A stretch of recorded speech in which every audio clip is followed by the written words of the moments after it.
मनाल ने गुस्से में आकर फ़ोन पटक दिया और कुर्सी पर बैठकर सोचने लगी कि अनाया कितनी बदतमीज़ लड़की है। अनाया की बातें मनाल को बहुत चुभ रही थीं और ख़ास तौर पर जो उसने बात की थी कि तुम लोगों को तो पूछने वाला कोई नहीं है। मनाल को अब लग रहा था कि अनाया को जवाब देने का वक्त आ गया है। वो फ़ौरन अपने भाई बारी के पास गई।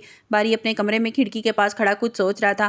मनाल ने जाते ही बात शुरू कर दी। मनाल ने कहा, भाई आपको पता है कि अभी मुझे अनाया का फ़ोन आया था, उसने मुझे क्या कुछ नहीं कहा। वो कह रही थी कि हम लोग तो उनसे रिश्ता तोड़कर पछता रहे हैं। बारी ने मुड़कर देखा और खामोश रहा। मनाल ने आगे बढ़कर अपने भाई से कहा कि वो बहुत बड़ी घटिया लड़की है, वो अपनी मर्जी चलाने के लिए किसी भी हद तक जा सकती है, हमें उसकी बातों में नहीं आना चाहिए। मनाल ने बारी के करीब बैठकर कहा कि भाई मैं चाहती हूँ कि आपको अब देर ना करें, आप अपनी ज़िंदगी का जो बहुत बड़ा फैसला है आपको वो कर लेना चाहिए। बारी ने पूछा, मनाल तुम किस फैसले की बात कर रही हो, तुम क्या चाहती हो, मैं क्या करूँ?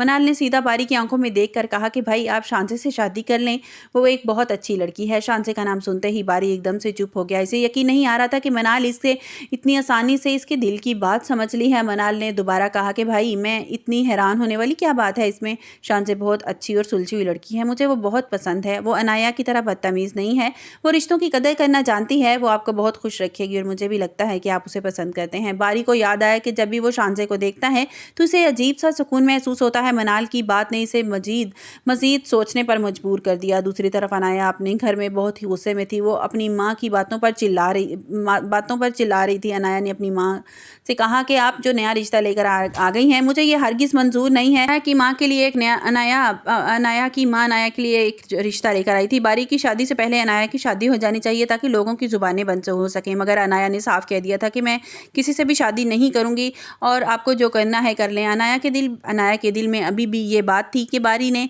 इसे सिर्फ और सिर्फ शांसे की वजह से छोड़ा है। वो इससे बदला लेना चाहती थी। वो भी ये चाहती थी कि शांसे और बारी कभी एक ना हो सकें और वो अपनी माँ से कहती है कि मेरा जो भी रिश्ता आया है आप साफ इनकार करते, मैं कहीं भी शादी नहीं करना चाहती। उधर ज़ुहैब एक बार फिर अलीज़े के घर पहुँच जाता है।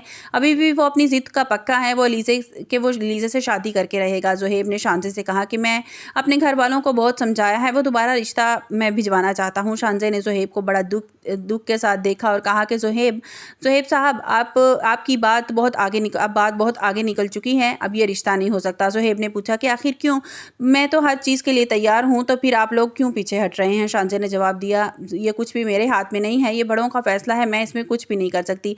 ज़ुहैब ने गुस्से में कहा कि अगर बड़े हमारी ज़िंदगी बर्बाद करना चाहते हैं तो क्या मैं उनकी बात मान लूँगा? आप जानती हैं कि मैंने अपनी माँ को, अपनी बहन को कितनी मुश्किल से इस रिश्ते के लिए रज़ामंद किया है और अब मैं पीछे बिल्कुल नहीं हटूँगा। ज़ुहैब का ये बदला हुआ अंदाज़ देखकर शांसे को पहली बार महसूस हुआ कि ज़ुहैब वाक़ई अलीज़े को बहुत पसंद करता है। शांसे अब खुद भी बारी के बारे में बहुत सोचती थी। वो बारी का इसका ख्याल रखना इसको बहुत अच्छा लगने लगा था। बारी रात भर कमरे में टहलता रहा और मनाल की उसको बातें याद आ रही थी कि शांसे इसके लिए बेहतरीन लड़की साबित हो सकती है। बारी को डर था कि अगर शांसे की शादी की बात करेगा तो कहीं शांसे इससे बदतमीज़ी ना करे, इसको जवाब ना दे दे या पहले की तरह नौकरी से कहीं चली ना जाए। इसलिए वो ये नहीं करना चाहता था। वो उससे अपनी मोहब्बत का इजहार भी नहीं कर रहा था और ना ही उसे शादी के लिए प्रपोज कर रहा था, क्योंकि वो ये नहीं चाहता था कि वो उसको शांसे को हमेशा के लिए खो दे। अगले दिन बारी ने हिम्मत की और अपने बाप से बात की कि शांसे को पसंद करता है और इसे शादी करना चाहता है। बारी का बाप रेहान साहब ये सुनकर बहुत खुश होते हैं।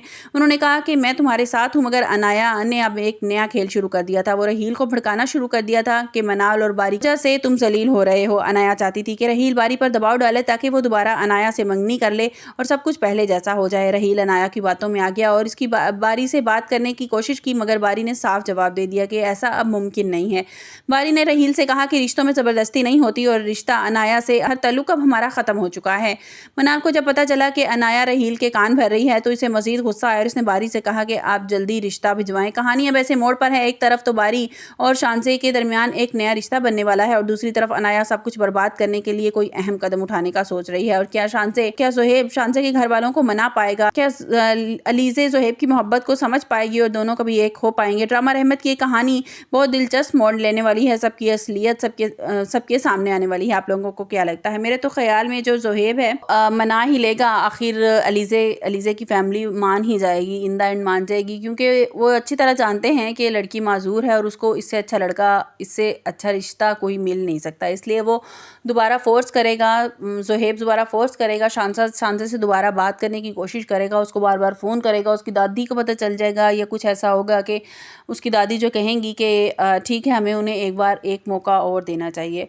और मेरे ख़्याल में तो दूसरी तरफ जो बारी है वो भी किसी हद तक कामयाब हो जाएगा शांसे के दिल में अपनी जगह बनाने के लिए, और शांसे भी पसंद करने लगी है उस लोग बारी को। आप लोगों को क्या लगता है? अपनी कीमती राय का इज़हार कमेंट्स बॉक्स में ज़रूर कीजिएगा। मिलते हैं एक नई वीडियो के साथ। अपना बहुत सा ख्याल रखिए।